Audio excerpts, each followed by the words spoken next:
foot center pivot lateral. Got nozzle drops, where I got drops all the way down, so there's water flowing out. But then at the end, I'm going to have a big gun. All right, lots of water coming out the end. Okay. Now, if this was just a straight pipe that went from here to here, I could calculate the friction loss, right? And I can calculate the friction loss when I go from 900 gallons per minute, like in the last example, down to 0 here. But what happens when some of that flow, there's like 120 gallons per minute, rather than saying the flow here is 0, I'm going to have 120 gallons per minute coming out of my end gun. So what do I do with the friction there? Well, that's not really obvious, okay, what we're going to do. So some very clever people came up with this thing that they call the hydraulic length. And you have that formula at the top of page 3, all right? And so what we're going to do is we're going to work through a problem that's very similar to the one we just did, but now it's got an end gun. And the end gun, so I've got Q in, I'm going to say it's 900 gallons per minute, plus I've got an end gun which is 120 gallons per minute. So it's really 1020, all right? And this end gun has 120 gallons per minute. So how do I figure out the friction loss there? Well, I've got to calculate what they call a hydraulic length, all right? And here's the formula.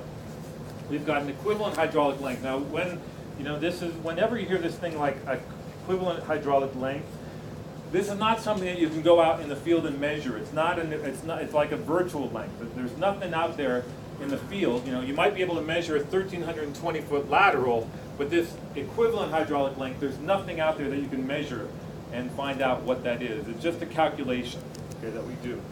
But that's what we're going to base our calculations on, is our equivalent hydraulic length. So we need the L, so I have L sub H equals L. L is our 1320, that's the length of our center pivot lateral.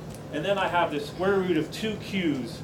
The QS is the discharge of the system, and the QB is the discharge of the base for our basic circle, okay? So, let's just use this equation and see what we get. I want to calculate my hydraulic length because I'm going to use my friction calculations on that, okay? So I need my L sub H. My L sub H equals my length times the square root of 2 Q's, and I got to get this right. Q on the numerator is QS, and then I got a QB. All right? What is the length of my center pivot lateral? That's a physical length, okay? That's something I can measure, and it's 1,320 feet. So I put 1,320 feet there, and then I say, what's the Q of my system? Well, I wrote it down here. It's the 900 gallons per minute that comes out of these nozzles, but then when I turn on my end gun, I've got 120 gallons per minute more, okay? So that's going to be 1020.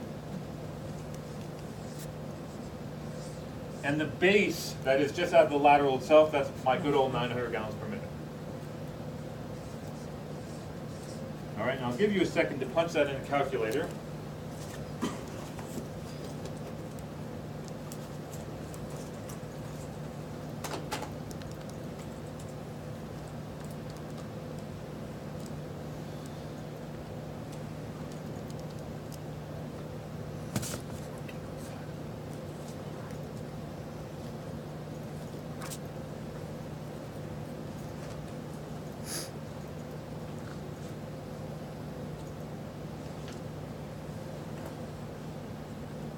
And when I did it, I got 1405. Anybody, you agree? 1405.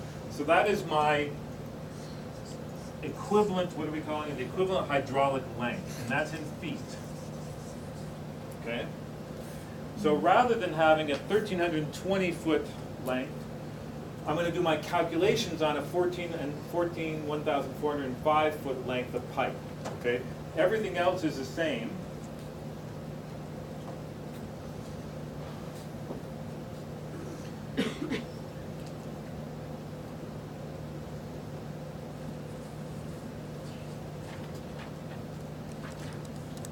And that's something I can almost look up in my table, except that I use my total system for my Q. So my Q is not, we've already looked up this number, we've got 3.73. We can't use that number because we have to use 1,020 gallons per minute. That's really what's creating the friction. All right.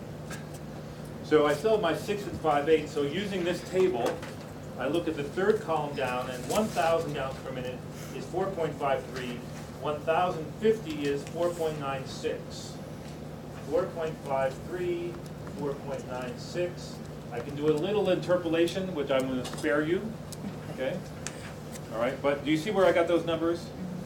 For 1,000 gallons per minute, I got 4.53 feet per 100 feet.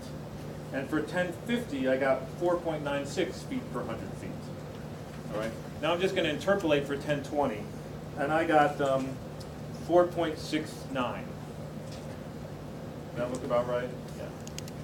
Close enough.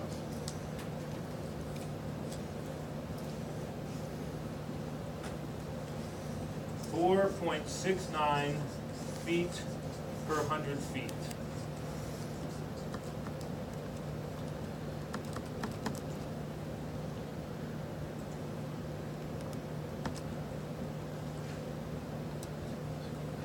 So what am I going to do?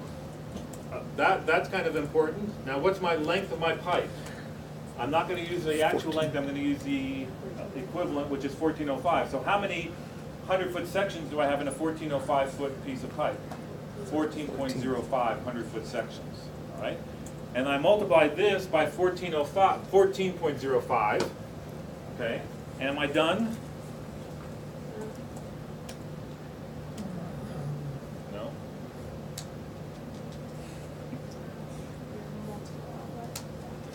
Yes, we need to multiply that by our friction adjustment factor. So 14.65 times 14.05 times 0.555. And that's going to give me my friction loss when my end gun is on. My end gun is off, you know, all bets are off. I mean, we're back to what we were before. And I get, when I did this, I got 36.6 feet.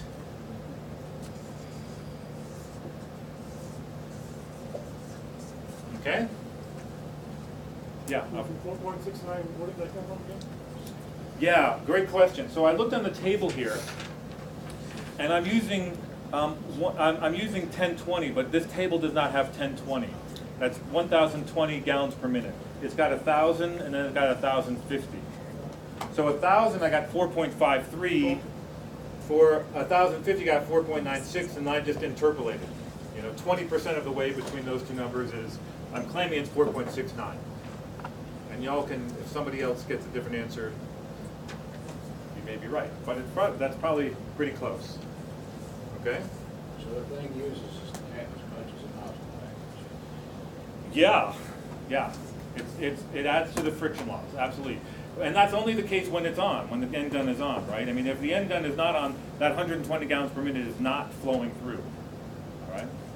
So, If you've got a swing arm, it's doing that, but it's a graduated swing arm in transition. yeah. What do you do with the excess pressure? Hammer on that. Yeah. Well, that's a great question, you know, because let me talk about that just for a second. Because we don't talk too much about pumps in this class. But every pump curve, every centrifugal pump curve looks like this.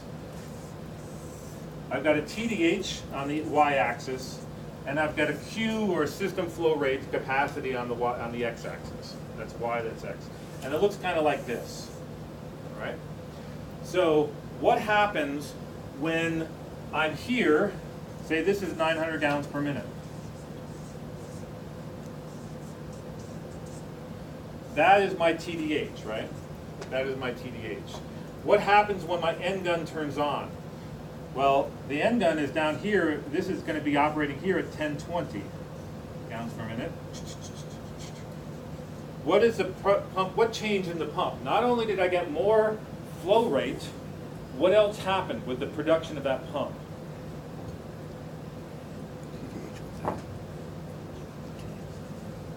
What is this? That is my lost head or my lost pressure. Okay? So what happens when I turn on the end gun? The pressure for the whole system drops down a little bit. What happens when the end gun goes off? Then the pressure bumps up again, all right? And so that pressure is that is produced by the pump is changing, up, it's going up and down, depending on whether the end gun is on or the end gun is off, okay?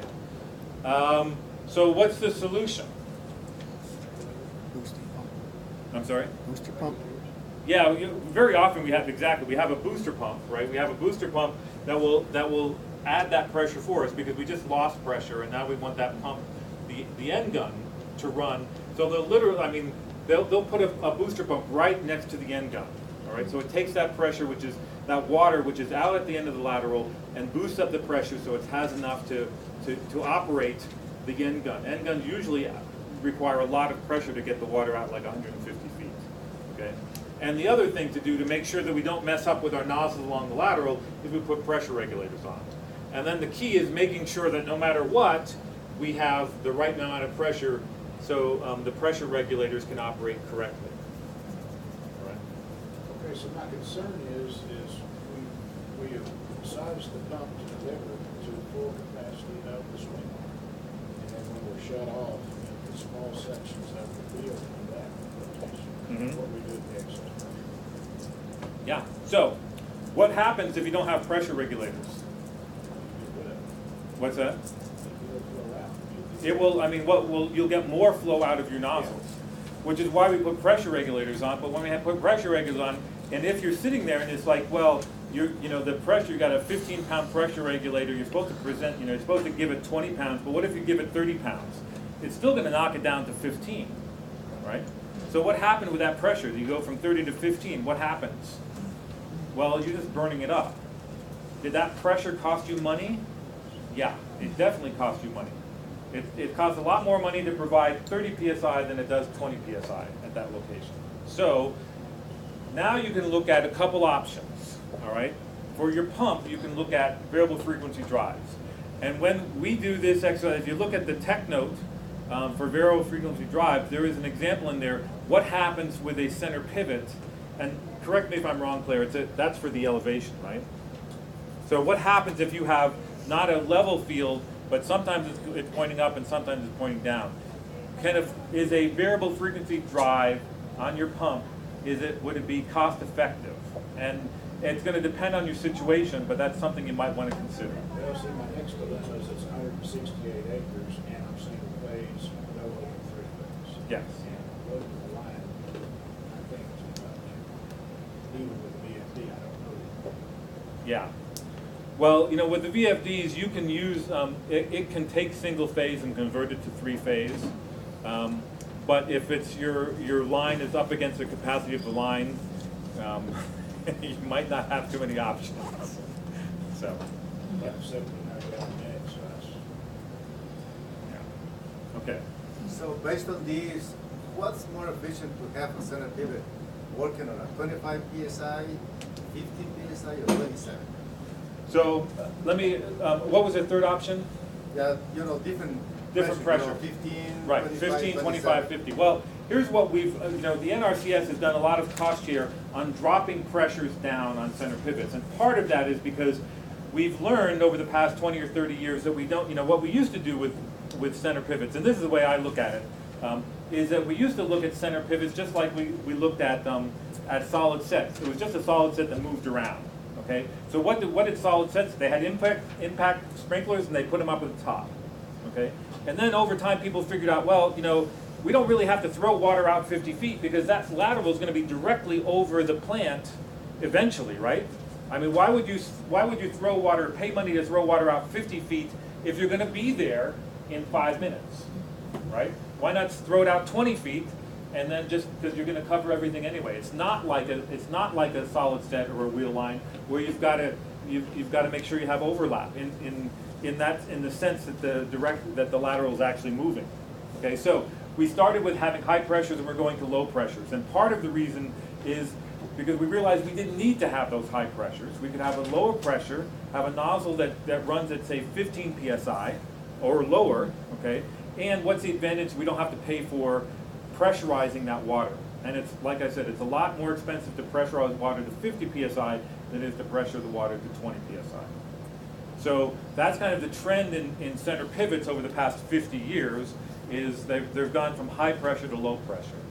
And we've just done a better job with developing and knowing more about nozzles, and what do I say, the products are better, okay? But it's also just that knowledge that we don't really have to worry about throwing water way far out, okay?